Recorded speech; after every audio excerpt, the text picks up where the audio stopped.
بسم اللہ الرحمن الرحیم۔ وی لاگ نمبر 1، صفحہ 217، معارف القرآن۔ ناظرین،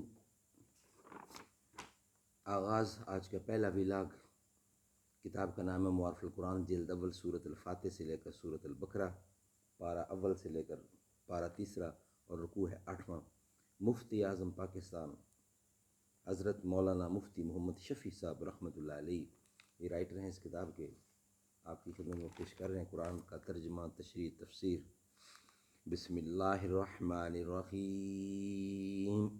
الحمد للہ وکفیٰ وسلام علی عبادہ الذین اصطفیٰ۔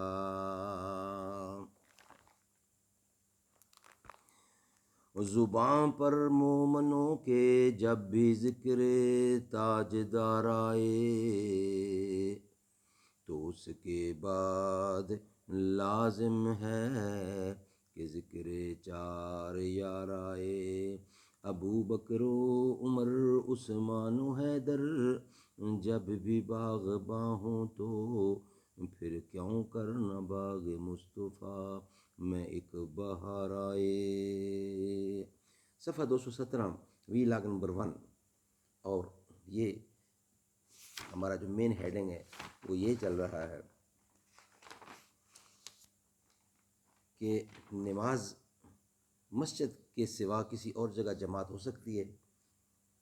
فقیہ الامت حضرت عبداللہ بن مسعود نے فرمایا کہ جو شخص یہ چاہتا ہو کہ کل محشر میں اللہ تعالیٰ سے مسلمان ہونے کی حالت میں ملے، تو اس کو چاہیے کہ ان 5 نمازوں کے ادا کرنے کی پابندی اس جگہ کرے جہاں اذان دی جاتی ہے، یعنی مسجد، کیونکہ اللہ تعالیٰ نے تمہارے نبی صلی اللہ علیہ وسلم کے لیے کچھ ہدایات کے طریقے بتلا رہے ہیں، اور ان 5 نمازوں کو جماعت کے ساتھ ادا کرنا ان سنن ہدایہ میں ہے۔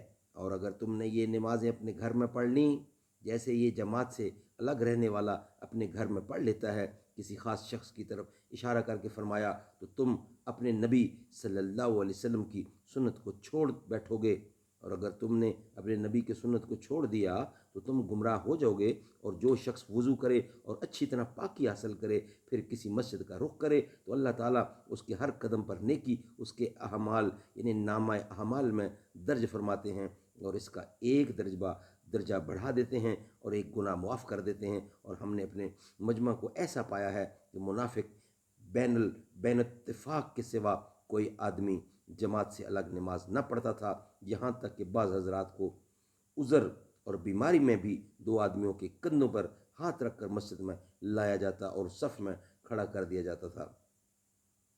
اس بیان میں جس طرح باجماعت نماز کی پوری تاکید اور اہمیت و ضرورت کا ذکر ہے، اس کے ساتھ اس کا یہ درجہ بھی بیان فرما دیا گیا ہے کہ وہ سنن ہدایہ میں سے ہے، جس کو فقہا سنت مؤکدہ کہتے ہیں۔ چنانچہ اگر کوئی شخص عذر شرعی مثلا مرض وغیرہ کے بغیر تنہا نماز پڑھ لے اور جماعت میں شریک نہ ہو، تو اس کی نماز تو ہو جائے گی، مگر سنت مؤکدہ کے ترک کی وجہ سے مستحق عتاب ہوگا۔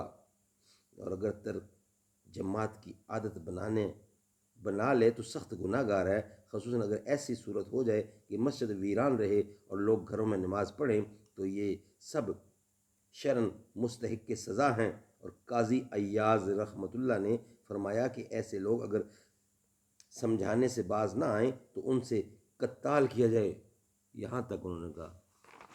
ناظرین، اللہ تعالیٰ ہمیں سمجھ بوجھ دے۔ آج کا وی لاگ نمبر 1 کمپلیٹ ہوا۔ انشاءاللہ وی لاگ نمبر 2 کی ساتھ آپ سے ملاقات ہوگی۔ اللہ اللہ اللہ اللہ اللہ اللہ، ہم کو نبی کی امت میں اس پیدا کیا، سبحان اللہ۔ عرض سما سب چمک اٹھے، گلشن گلشن مہک اٹھے، صلی اللہ کے ترانوں سے ہر سو انا دل چہک اٹھے۔ کون ہے کس کی آمد پر ہے چرچا، سبحان اللہ اللہ اللہ اللہ اللہ، ہم کو نبی کی امت میں اس پیدا کیا، سبحان اللہ۔ عرض سما سب چمک اٹھے، گلشن گلشن مہک اٹھے، صلی اللہ کے ترانوں سے ہر سو انا دل چہک کے اٹھے، کون ہے کس کی آمد پر ہے چرچا، سبحان اللہ اللہ اللہ اللہ اللہ اللہ اللہ اللہ اللہ، ہم کو نبی کی امت میں